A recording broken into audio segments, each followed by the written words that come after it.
Hello my dear student, कैसे हैं आप सभी। जैसे कि आप लोग सभी लोग जानते हैं, मैं एक नया सीरीज़ चालू करने वाला था, ठीक है। और जिसमें एक सीरीज़ में मतलब मैंने सिंप्लीफिकेशन का पूरा फार्मूला बता दिया हूँ, ठीक है। और उसका क्वेश्चन मैं नहीं करा पाया, इसके लिए माफ़ी चाहता हूँ। फिर मैं उसका क्वेश्चन करा दूंगा आप लोगों को, ठीक है। और आज मैं क्या करने वाला हूँ, प्रतिशत पढ़ाने वाला हूँ आप लोगों को, ठीक है। प्रतिशत परसेंटेज पढ़ाने वाला हूँ, जो बच्चों के बहुत ही डाउट होते हैं, ठीक है। तो शायद मैं प्रयास करूंगा कि आपको ये डाउट आज के बाद ये ख़त्म हो जाए, ठीक है। और इसमें मैं जितने भी प्रकार के प्रश्न पूछे जाते हैं, सभी प्रकार के प्रश्नों का मैं आगे डिटेल करूंगा, ठीक है। तो जैसे कि आप लोग देख सकते हैं, मैं कितना प्रश्न आज आपको लोग लेके आया हूँ। या आप लोगों के लिए बहुत सारे प्रश्न लेके आया हूँ। जैसे प्रतिशत की कमी पर आधारित, वृद्धि पर आधारित, वृद्धि और कमी दोनों पर, क्षेत्रफल और आयतन पर आधारित, आय व्यय चुनाव आधारित, मिश्रण आधारित, जनसंख्या आधारित, जनसंख्या मतलब हर एक विधि पे मतलब मैंने 10 टाइप के क्वेश्चंस लिए हैं, जो आपके एग्ज़ाम ऑफ पॉइंट व्यू से सबसे ज़्यादा मतलब माने जाते हैं कि ये क्वेश्चन आपसे पूछे जाते हैं, ठीक है। तो आइए हम लोग स्टार्ट करते हैं। प्रतिशत कैसे है। प्रतिशत आप सिंपल भाषा में जानिए, किसी भी वस्तु का मूल्य हम लोग क्या मानते हैं, 100%। मतलब किसी भी वस्तु को या तो हम लाभ होगा तो 100 से अधिक, और जो हानि होगी तो 100 से कम। मैं हमेशा क्या मानते हैं, हमेशा उसको मानते हैं हम लोग 100%। किसी भी वस्तु का मान अगर जो क्या होगा तो उसको 100%, इसी को हम लोग क्या बोलते हैं, प्रतिशत बोलते हैं, ठीक है। जैसे कि आप लोगों को यहाँ दिखाया भी क्या होगा। प्रतिशत का अर्थ क्या होता है आप लोगों को बता दें। प्रतिशत का अर्थ होता है प्रत्येक 100 में, ठीक है। प्रतिशत का सांकेतिक चिन्ह क्या होता है, ये होता है प्रतिशत का चिन्ह, ठीक है। किसी भी पूर्णांक या साधारण भिन्न या दशमलव में प्रतिशत बदलने पर 100 से गुणा करने पर प्रतिशत का चिन्ह लगा दिया जाता है, ठीक है। इस तरह से आप देख सकते हैं प्रतिशत के ऐसे माने होंगे, ठीक। नेक्स्ट, किसी भी प्रतिशत या दशमलव को किसी भी प्रतिशत या पूर्ण दशमलव को भिन्न में बदलने के लिए 100 से भाग करते हैं, ठीक है। तो इसके बारे में मैं आप लोगों को बता दूं। जैसे आप लोग एक चीज़ जानते होंगे, 6 को अगर जो प्रतिशत में बदलना हो तो क्या करेंगे। 6 को प्रतिशत में बदलना हो तो आप 100 से गुणा करेंगे कि नहीं दोस्तों, आप 100 से गुणा करेंगे, ठीक है। और गुणा करेंगे तो यहाँ पे क्या हो जाएगा, 600%, ठीक है। अब इसी प्रकार जैसे कि मैं आप लोगों को बता दूं, अब यहाँ पे आप लोगों को 3/20 में, कितने में, 3/20 को आपको प्रतिशत में बदलना हो तो कुछ नहीं करना है, सीधे आपको 100 से मल्टीप्लाई कर देना है।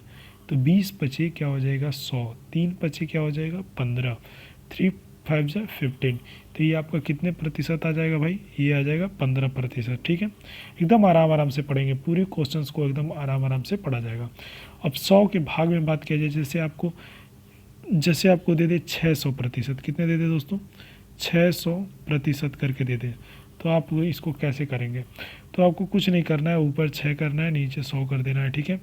जितना अंक दिया होगा उसको ऊपर लिखते हैं, उसके बाद से इसको क्या करेंगे, आराम से यहाँ पे कटिंग कर देंगे, 3/50 या इसी पे छोड़ देंगे। अगर जो 100 के भाग में करना पड़े तो 6/100 पे ही छोड़ देंगे, ठीक है। नेक्स्ट, अब आपको 25% को प्रतिशत में बदलना हो तो क्या करेंगे दोस्तों। 25% को अगर जो प्रतिशत में बदलना हो तो क्या करेंगे, मैं हूँ बताने के लिए आप लोगों को। 25% को अगर जो परसेंटेज में बदलना, क्या करेंगे, 25/100, ठीक है। तो 25 चौक को 100 कितना बार में कटेगा, 1/4 बार में 25 चौक को 100 कट जाएगा, ठीक है। या 0.25 भी इसको लिख सकते हैं, ठीक। अब आइए मोस्ट इम्पॉर्टेंट जो सबसे प्रथम पड़ाव हम लोग के पास पढ़ने वाला है, उसके बारे में हम लोग चर्चा करते हैं। उसके बारे में ये यहाँ पे आप लोग को इसको स्टार बना के आप लोग को समझना है, ठीक है। जैसा कि आप लोग ये देख सकते हैं,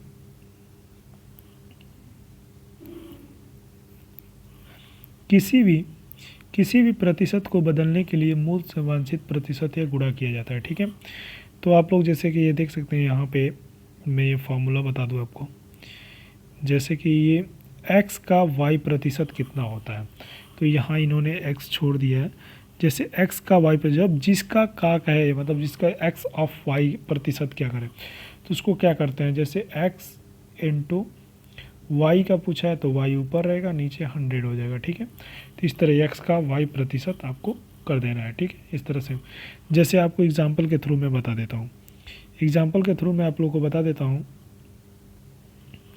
जैसा कि दोस्तों आप लोग देख सकते हैं, ये फार्मूला है, ठीक। अब इस फार्मूले पे हमको क्वेश्चंस करना है, तो कैसे करेंगे। जैसे मान लीजिए 80 का 30% कितना होगा, तो आपको ये देखना है। तो 80 का 30% कितना होगा, तो कुछ नहीं करना है, 80 x के जगह पे है तो 18 यहाँ पे लिख देना है। फिर 80 के बाद क्या कर देना है आपको, आप यहाँ पे 30 लिख दीजिए, फिर उसके बाद से 100 लिख दीजिए, फिर इसके बाद से काट दीजिए। 10 से 10 ख़त्म, कितना आ जाएगा दोस्तों, ये आ जाएगा 24। ठीक है, जैसा कि आप लोग देख सकते हैं, इसी तरह से आपको करना है। जिसका का पूछ दे उसको इसी तरह से लिख देंगे। एक क्वेश्चन और करते हैं यहाँ पे, ठीक है, जैसा कि आप लोग को दे दे, जैसे यहाँ पे आप लोग को दे दे कि मान लीजिए यहाँ पे 90 का 30% निकालना हो, तो 90 पहले आ जाएगा, ठीक है, उसके बाद से यहाँ पे 30 आ जाएगा, फिर उसके बाद से 100 आ जाएगा। तो 10 से 10 ख़त्म, 10 से 10 ख़त्म, ठीक है। तो ये कितना आ जाएगा, 9 3 जा 27 आपका आंसर आ जाएगा। ठीक, इस तरह से आपको करना है। चलते हैं नेक्स्ट पार्ट में दोस्तों, ठीक है। नेक्स्ट पार्ट क्या कर रहा है, नेक्स्ट पार्ट में आपको ये कहता है आपके प्रतिशत के भागों में मैंने बांटा हुआ है, कितने भागों में प्रतिशत के प्रश्न करने वाले हैं, तो उसके बारे में आपको बता दूं। सबसे पहले मैं आप लोग को बता दूं, प्रतिशत की कमी पर आधारित प्रश्न करेंगे, प्रतिशत के वृद्धि पर आधारित, प्रतिशत वृद्धि कमी दोनों पर आधारित प्रश्न, क्षेत्रफल और आयतन पर आधारित प्रश्न, आय व्यय पर आधारित प्रश्न, चुनाव पर आधारित प्रश्न, मिश्रण पर आधारित प्रश्न, ठीक है। और उसके बाद से आपका मोस्ट इंपॉर्टेंट जो जनसंख्या पर आधारित होता है, संख्याओं से आधारित होता है, परीक्षाओं फेल और पास पर आधारित होता है, विधित प्रश्न, मतलब हम हर टाइप के प्रश्न आपके लिए लेके आए हुए हैं आज, ठीक है। तो जैसा कि आप ये देख सकते हैं, एग्जाम्पल नंबर 1, नियम नंबर 1 अगर जो आपकी बात करें, तो ये फर्स्ट क्वेश्चन आप लोग यहाँ से स्टार बना के अपने अपने कॉपी में नोट करते जाइएगा, ठीक है। जैसा कि आप लोग देख सकते हैं, क्या कह रहा है, मोहन की आय सोहन की आय से 20% कम, तो सोहन की आय मोहन की आय से कितना प्रतिशत कम होगा। तो यहाँ पे आप लोग देख सकते हैं, ये मोहन की आय सोहन की आय था। आप इसके लिए फार्मूले के क्या यूज करेंगे, ये मैं आप लोग को बता दूँ। इसके लिए फार्मूले जो होंगे, इसके लिए फार्मूले आप इसको यूज करेंगे, यम 100 माइनस एम इंटू एम। कमी या वृद्धि की बात की जाए, जैसे मान लीजिए आपका नाम विकास है और किसी का नाम शिवम है, ठीक, तो विकास की आय शिवम की आय से कम है, तो इसको आपको क्वेश्चंस करना होगा। जैसे ऊपर की क्वेश्चन में दिया था, मोहन की आय सोहन की आय से 20% कम है, तो सोहन की आय मोहन से आय कितने प्रतिशत अधिक होगी। तो यहाँ पे आप लोग देख सकते हैं दोस्तों, जो मोहन का आय है सोहन की आय से 20% कम है, तो 20% कम का अर्थ क्या हुआ, 20% आप हमेशा ऊपर लिख दीजिए, ठीक है, और 100 में से 20 जाएगा तो क्या हो जाएगा, 80 हो जाएगा, ठीक। और 80 इंटू क्या करेंगे, 100 से मल्टीप्लाई कर देंगे। तो यहाँ देखिए 10 से 10 ख़त्म, 1 से 1 बार में ख़त्म, यहाँ 4 हो जाएगा, 25 चौको क्या हो जाएगा 100, तो क्या हो जाएगा भाई दोस्तों 25, आपका 25% जो होगा आंसर आ जाएगा, ठीक है।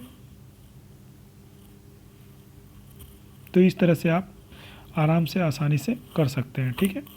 नेक्स्ट क्वेश्चन की बात करें दोस्तों, नेक्स्ट क्वेश्चन आपकी आय पर आधारित हो गया। हम नेक्स्ट की बात करते हैं। नेक्स्ट यहाँ पे दिया है, दूसरा क्या दिया है, अगर जो ए की आय क्या कह रहा है, ए की आय बी की आय से x% अधिक हो, तो अधिक हो तो क्या करना है, आप अधिक होगा तो यहाँ पे प्लस कर देंगे, 100 प्लस कर देंगे। तो जैसा कि आपको बता दें, अगर जो मोहन की आय सोहन की आय से 20% अधिक हो, तो यहाँ पे 20% वृद्धि की बात की है। मान लीजिए किसी का भी आय हो 20% वृद्धि हो, मतलब कोई 100% वस्तु है उसकी 20% आय अधिक हो, तो माना x वस्तु है जिसका मान लीजिए अब 20 नहीं 30 मान के चलिए, 25 मतलब 20 में इसलिए मान के चलिए, तो इसका कैलकुलेशन थोड़ा आसान है, जिसको मैं आप लोगों को बताने में आसानी रहेगी। तो जैसे 20% की वृद्धि है, तो नीचे 100 से 20 अधिक है, तो 120 इंटू क्या हो जाएगा 100, 10 से 10 ख़त्म, ठीक है। आप यहाँ पे देख सकते हैं 2 छक्के 12 और 2 दहा में 20, तो 100 में जब 6 से भाग करेंगे तो आपका आंसर आ जाएगा, जैसा कि आप लोग जानते हैं 16 सही 1 बटे क्या आ जाएगा दोस्तों, 16 सही 2/3% आपका आंसर आ जाएगा। और जो प्रतिशत वृद्धि की बात करें तो ठीक है। अब नेक्स्ट क्वेश्चन की बात करें, ये अब वृद्धि वाला क्वेश्चन आ गया, ठीक है। ये दूसरे नंबर का क्वेश्चन आप लोगों के पास आ चुका है, ठीक है। तो इसको ध्यान से देखिएगा, ये वृद्धि वाला क्वेश्चन बहुत घुमाता भी है, कभी कभी बहुत अच्छे से क्वेश्चन ये पूछता भी है, ठीक है। जैसा कि दोस्तों आप लोगों ने देख चुका होगा, यहाँ पे ऊपर आप लोग को यहाँ पे मैंने बताया भी होगा, जैसे आप लोगों को यहाँ पे मैंने बताया भी होगा ऊपर आप देख सकते हैं, यदि आयत की लंबाई और चौड़ाई m और n प्रतिशत की वृद्धि हो तो क्षेत्रफल में कुल प्रतिशत की वृद्धि। तो जब प्रतिशत वृद्धि की हमेशा बात करें तो क्या करेंगे, m प्लस m, ये क्या बोलते हैं इसको, रामबाण फार्मूले। इस फार्मूले को हमेशा वृद्धि जब होगी तो इस फार्मूले को आप लोग आय में वृद्धि या किसी भी चीज़ में वृद्धि हो तो इसके लिए इस फार्मूले को यूज आप कर सकते हैं। ठीक है, आइए यहाँ पे क्वेश्चंस करते हैं इसके। ठीक है, क्या कह रहा है दोस्तों, कह रहा है अगर जो एक आयत की लंबाई 10% वृद्धि और चौड़ाई 15% वृद्धि करने पर क्षेत्रफल के कुल प्रतिशत कितने प्रतिशत वृद्धि होगी, तो ये आपको बताना है। ठीक है, एक आयत की लंबाई 10% की वृद्धि और चौड़ाई 15% की वृद्धि करने पर क्षेत्रफल की कुल कितने प्रतिशत की वृद्धि होगी, ये आपको बताना है। तो अभी आप लोगों को मैं फार्मूला बताया हूँ वहाँ पे, m plus n plus m into n by 100।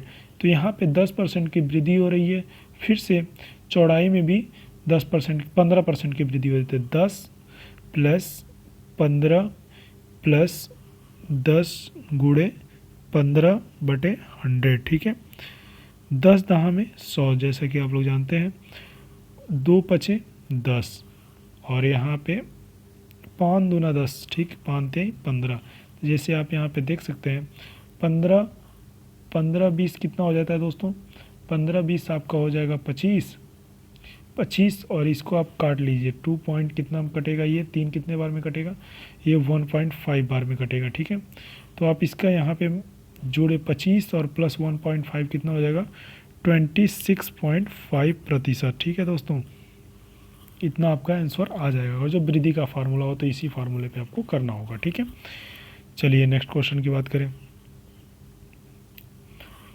यदि एक किसान की आय है, ठीक है, और उसने भोजन पर शेष आय, कपड़ों पर शेष आय और अन्य चीज़ों पर खर्च कर देता है, जैसे कई चीज़ों पे, जैसे 8% अपनी आय का भोजन पे खर्च करता है, 2% खर्च अपने कपड़े पे करता है, तो इसके लिए फार्मूला होता है x/1 माइनस R1 का, R1 प्रतिशत 1/R2। जब जितने प्रतिशत का किया है सारे को नीचे कटा के 100 में से लिख देते हैं। ठीक है, तो आइए यहाँ पे क्या कह रहा है,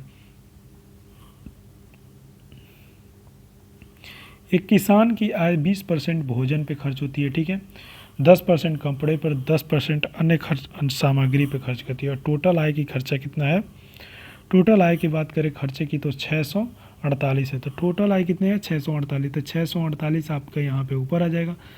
10% भोजन पे खर्च करता है, ठीक है, और शेष कपड़े पर भी, और शेष, और तो शेष लगाए तो हमेशा क्या करने के निगेटिव होगा। तो 100 में से अगर जो 20% भोजन का करता है तो कितना हो जाएगा, 80 हो जाएगा। ठीक है, 10% कपड़े पे खर्च करता है तो क्या हो जाएगा, 90 हो जाएगा। फिर 10% क्या करता है, वो कपड़े पर ही खर्च कर देता है, अन्य सामग्री पे खर्च कर देता है। तो यहाँ से आप अगर जो काटेंगे तो यहाँ पे आप अगर जो काटेंगे तो इसको कितने बार में कटेगा, ये 81 बार में कटेगा। ठीक है, और यहाँ से आप देखेंगे तो यहाँ 10 बचा हुआ है ऑलरेडी आपका, यहाँ 9 से एक बार, फिर से 9 से एक बार 9 बचा रहेगा। तो नीचे कितना आ जाएगा, 10 10 10 20 कितना आ जाएगा, 1000 इसका क्या हो जाएगा, आंसर हो जाएगा। ठीक है, तो इस तरह से आपको करना होगा, इस फार्मूले को आपको याद करना होगा, इस फार्मूले को आप लोग अपने कॉपी में नोट डाउन कर लीजिएगा। ठीक है, अब नेक्स्ट बात करते हैं। तो अब चुनाव की उम्मीदवारी की बात करें, अगर जो एक चुनाव में 2 उम्मीदवार थे, ठीक है, जीतने वाले उम्मीदवार के कुल मतों की संख्या कितनी थी, 65% मत प्राप्त हुआ, वहीं 900 मत विजयी प्राप्त हुआ। ठीक है, ज्ञात कीजिए कि मतदान में कितने मतदाताओं ने नाम दर्ज किए। तो ठीक है, तो इस तरह से आपको मैं यहाँ पे बताना है इस क्वेश्चन का आंसर क्या होगा। तो सबसे पहले कुल मतों की संख्या कितनी है, इसमें कुल मत कितने हैं आपको ये बताना है। तो टोटल आपके जो मत होंगे उसकी संख्या कितनी है भाई, 900 है। ठीक है, कुल मत कितने हैं, 900 है। ठीक, अगर जो उसने 65% वोट मत प्राप्त किए तो कितने नहीं प्राप्त किए, 35% उसने मत नहीं प्राप्त किए। तो यहाँ पे क्या करेंगे, 65 माइनस 35 कर देंगे। ठीक है, 65 माइनस 35 इंटू 100 करेंगे। तो जब 65 में से 35 जाएगा तो कितना बचेगा दोस्तों, यहाँ पे नीचे बचेगा आपका 30। तो जो ये 900 है, ठीक है, और ये 30 है, तो ये 10 से 0 कितने बार में कटेगा, 30 बार में कट जाएगा। और इंटू जो आपका 100 है दोस्तों, तो वो क्या हो जाएगा, वो यहाँ पे इक्वल टू बन के कितना आ जाएगा, 3000 रुपये में ये आपका वोटों से जीतेगा। ठीक है, अब बात करते हैं नेक्स्ट क्वेश्चन। अब दूध जो उसमें चीनी और पानी के घोल वाले की बात करते हैं दोस्तों। ठीक है, तो उस घोल की इसके बारे में हम लोग अभी बात करेंगे, 1 मिनट।